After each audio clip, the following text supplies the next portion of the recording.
Hey guys, Ramsey here. Welcome to another video. Tonight we have a late night insight video on an Amouage that I do not own a bottle of, and honestly I probably never will. I believe this is also discontinued thanks to the genius of the Fishman. Discontinuing many of the Opus line is one of his many marks that he has left on the House of Amouage.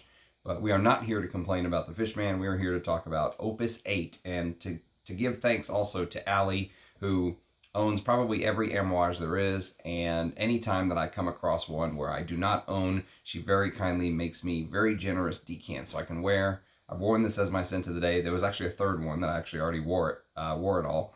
So I'm down to a couple still here. But Opus VIII is created by two pretty good perfumers. Pierre Negrin, who really grew on me, especially as I learned more and more of his work as he created more and more work at Amouage, and Richard Herpin, who is a little bit of an underrated perfumer. He did things like Oud Wood and Oud Wood Intense. He did Patchouli Absolute, which I would love to have a bottle of one day, from about a decade ago.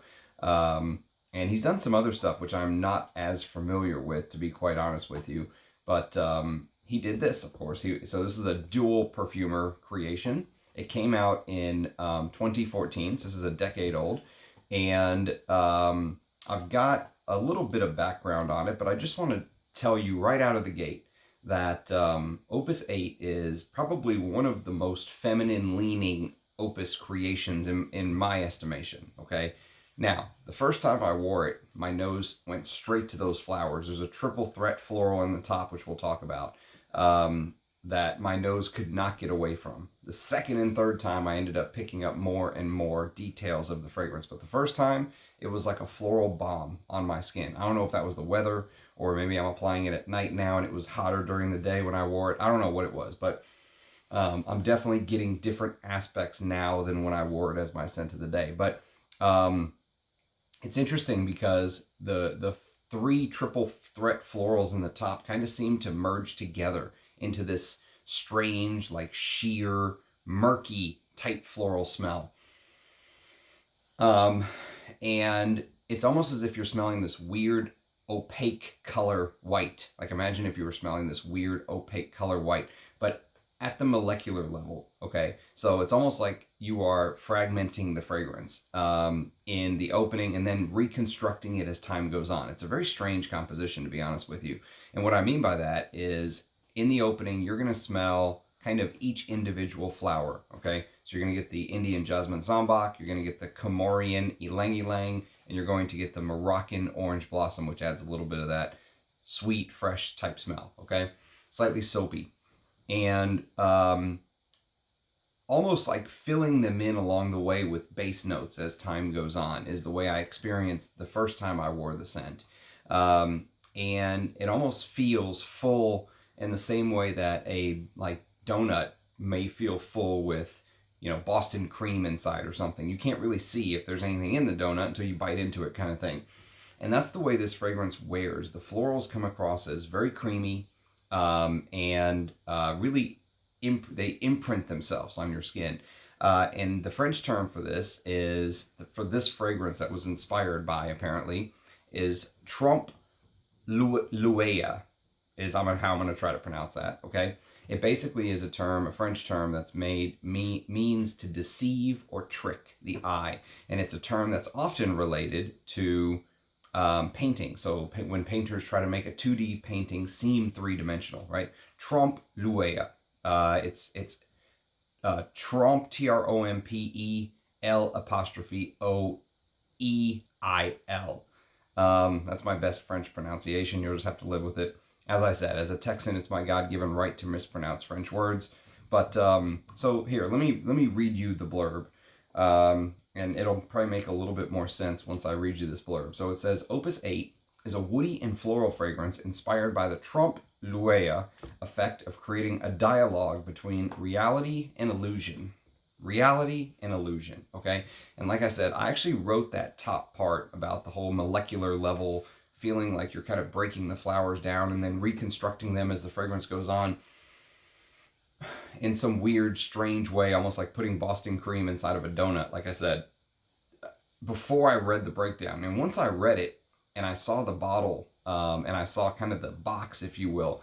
The box has all these sort of white floral pieces, and it almost looks like florals and smoke kind of radiating around the outside. And in the middle, you just have the imprint of the bottle, like the like what the bottle was like when it was sitting there, and then you removed it, and it just kind of leaves this imprint on the packaging. So again, reality and illusion is kind of what this fragrance is playing with. And I was lucky enough to find the press release from 10 years ago, okay? And it says, paying meticulous attention to detail, Amouage creative director Christopher Chong, God we miss him, masterfully composed the fragrance to linger amongst the parallels of truth and perception. Crafted with the perfume connoisseur in mind, irrespective of age or gender, the woody, floral fragrance compromises the finest ingredients sourced from around the world. Jasmine Sambac from India serenely fuses with ylang ylang from the Comoros and orange flower from Morocco to reveal a golden aura in the top notes. Saffron, ginger, and incense smoke in the contradictory heart conjures an abstract and intriguing profundity. A surreal wave of luxury passes through the structure of the fragrance with the dark intensity of benzoin, balsam, bay, and vetiver. Bay rum and vetiver. That is the Amouage press release from 10 years ago. Now, I would tell you right now to go to the Amouage website so you could see what they currently say about this fragrance, because, you know, sometimes those things change over a decade.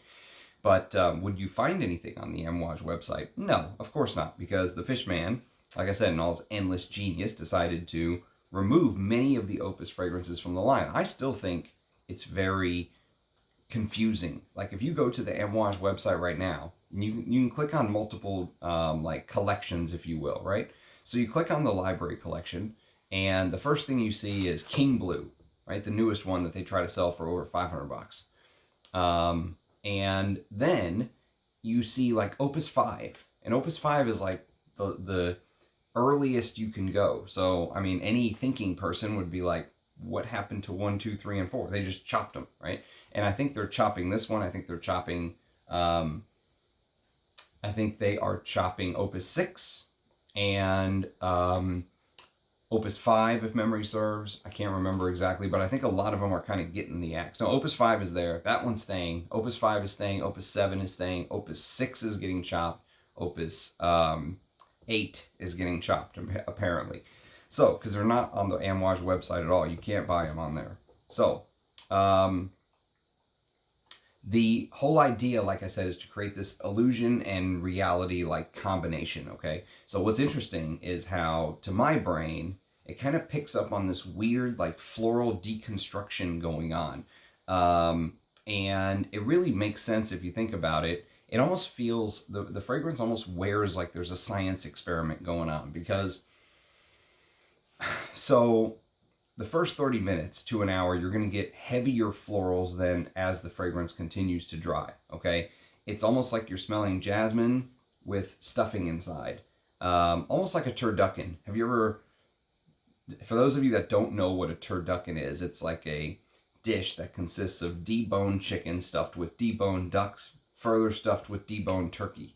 So when you cut into it, there's all these layers: chicken, duck, turkey. Sounds disgusting. It's absolutely amazing. But that's how the floral part smells. It smells like these three fragrances almost merge together in like I said, at a molecular level to form this kind of smell, which comes across as feeling very slightly sheer, slightly spicy, slightly smoky. But at the same time, it's almost like you can smell each individual flower, right? You can smell that piercing freshness of the jasmine. You can smell the banana custard-like sort of creaminess of the ylang ylang. Ylang ylang sometimes almost feels elastic to my nose, like, you know, Stretch Armstrong. You know what I mean? There is this elasticity to ylang ylang. And then finally the orange blossom, which, as I said, adds this sweetness and this freshness. And I still do think that the floral opening is pretty pronounced. I think many men may struggle with this floral opening, even though they talk about transcending gender and unisex and all that stuff. And it is, because the base is a lot of masculine notes. There's vetiver, There's bay rum, which those two right there will make it very masculine. And the other thing I really need to mention that I think is very important is this has worn different every single time I've worn it. Okay, so the first time, like I said, a lot of florals. The second time, I got more of the base. The third time, I'm getting almost like all base this time. And I don't know if it's because my air conditioning has my house on 67 degrees. And it was during the day when I wore it previously. I have no idea what the difference is. Maybe my nose has adjusted to the fragrance. I mean, it's weird. But that is a little bit of an issue because it's almost like you don't know what fragrance is going to come forward. And I don't like that. I mean, I like being kept on my toes and I like some transitions and all that stuff, but smelling almost like completely different fragrances is interesting. That's an interesting development, if you will. This time, as I'm wearing it, I got a lot of the base notes early on. A lot of the spicy, kind of sweetened bay rum, and rum adds this natural kind of sweetness to it, if you will, but with a lot of spices. We'll talk a little bit about the history of bay rum and much more saffron this time around, much more vetiver, and the benzoin adds this warmth, right? So I got a lot of warm spices this time around. Even though the floral element was still there, wasn't anywhere near as pronounced as the first time I wore it, right? And there's these strange layers in the fragrance.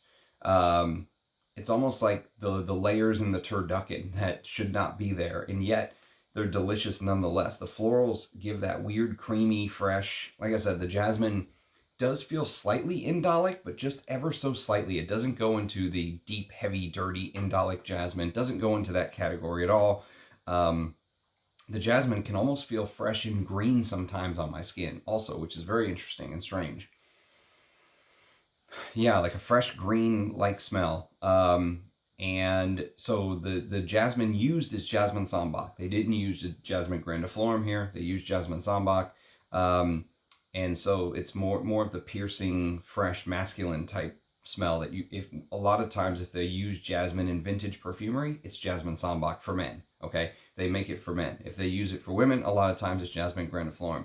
I think this is a fragrance that I would own as a collector. Like the collector in me would still like to have this because it's going to get axed if it hasn't been axed already. And so like I said, the collector in me would not mind having a bottle of this. I just don't know how excited I would be to wear this as my scent of the day, if that makes sense. Scent of the day is a very special thing for me. And, even though I do all these reviews of stuff, like I'll never own a bottle of this, most likely. They're pretty expensive already. But it's just kind of one of those things where I don't know if I would want to live with this scent all day when there's so much other fragrances that I could be wearing. So, but the other side of that is the connoisseur in me, the lover of the perfume creation process in me, and just loving the fragrance, just loving perfume in general. I really like how the floral notes feel dense and sheer at the same time. And so remember, reality and imagination. So there's this kind of strange contrast going on. And sometimes contrasts happen between all these different notes. Sometimes it's like in choros, it's the weird, pissy civet or animalis note, whatever you want to call it, mixed with these extremely fresh aldehydes and other things that give off this soapy character. So it's like dirty and fresh, right? But that's contrast with different notes. What's weird about this fragrance to me, and why I think this is such a strange composition, maybe one of the strangest I've ever come across, is it almost feels like it's kind of dense and sheer at kind of one level. Like you're taking this floral sort of centerpiece and you're breaking it down at the molecular level where the contrast smells like it's happening within the same notes, right? That's the weird part about it to me. It's almost like the floral notes themselves feel both dense and light. They feel sheer and airy. They feel very strange and sort of to top it all off, the weirdest part of all is the way that the saffron and the bay rum and the vetiver and the ginger. There's a little bit of ginger to add some freshness, and the frankincense. The frankincense is a big part. Of course, it's an amouage. There's going to be frankincense. But here, the frankincense adds to that weird reality illusion-like thing that they were talking about, right? But the strangest part is how all of those base notes kind of come together to smell almost like turpentine. Like it has this turpentine-like smell and this lacquer-like smell. You know how sometimes an oud, when you smell an oud, sometimes the oud can smell like you've just like stained a deck, you know, like you just put a finish coat of like water sealing lacquer on your deck or something like that. That's how this smells, but again at the floral side of it, not the oud side. But imagine taking that lacquered turpentine-like smell and applying it to the flowers that you're smelling. And then just imagine that flower note kind of merging together to create one smell.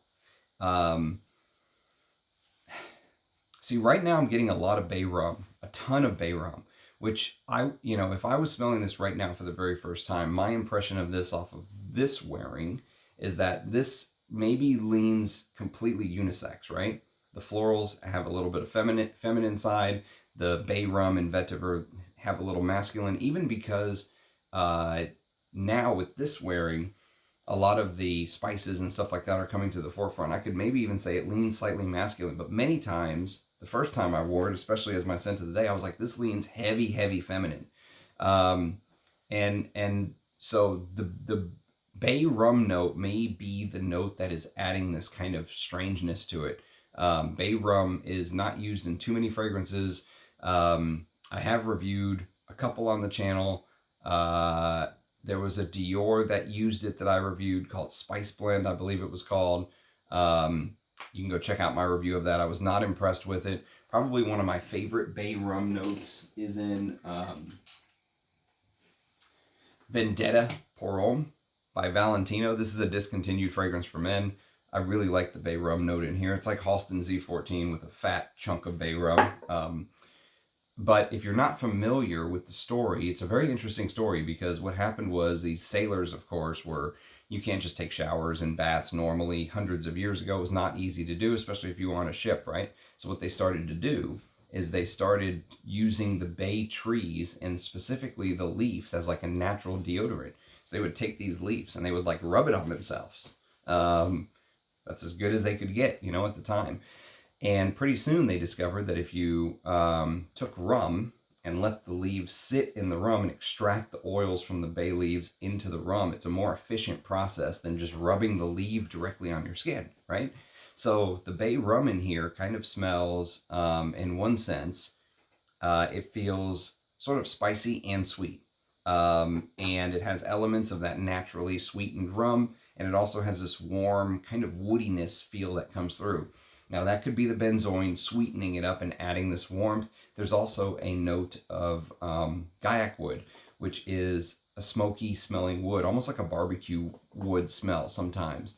And that's probably adding little bits and pieces of the woodiness to it, right? And so, like I said, it's a strange shapeshifter of a fragrance, but that bay rum note adds a little bit of masculinity to what very well could be an overly feminine composition for me. I just think this is way too weird to go spend, if you go to like Beverly Hills Perfumery, which is, I know they're expensive, but they want $405 for 100 mil. I'm sure you can find it cheaper, but that was the original asking price, I think, when Amouage was selling these. Now you can't find it on the Amouage website anymore, and who knows, maybe these prices will skyrocket as time goes on, or maybe they just aren't popular enough and you'll be able to find them cheap. But I think this is probably one of the more, some people may say it's very artistic and they love it. Some people may say it's forgettable, Some people may be in the reality part of it. Some people may be in the imagination part. I don't know. I don't know how they merge these two together. I mean, they merged them together well enough where I can follow the story and understand all that stuff. But would I spend my money on this? No, absolutely not. This is, I think this is one of the weaker Opus releases as far as I'm concerned. But it creates a very important chain in our events, because now that Opus 8 is basically knocked out and this video is done, Then we can go to Opus 9, which I have a full bottle of. We can go to Opus 10, which I have a sample of, thanks to Allie. We can go to Opus 11, which I have a full bottle of. We can go to Opus 12, which I now have a full bottle of, thanks to Allie. I think that was the Incense Rose one, if I'm not mistaken. I'd have to check. But yeah, so we've got a bunch more Opus reviews coming. But anyways, that's my thoughts. Very strange fragrance. Maybe my thoughts will change as time goes on if I wear this more even, because maybe 3 wears isn't even enough. But, you know, when you're putting out content like this and you don't own a bottle, this is your chance to do it. So I figured I better take the opportunity to do the review. So if you have experience with Opus 8, do let me know. Let me know what your thoughts are. A very strange bird indeed. But as always, I love seeing your comments. Do leave a comment if you watch the video. Cheers, and I'll catch you next time. Bye-bye.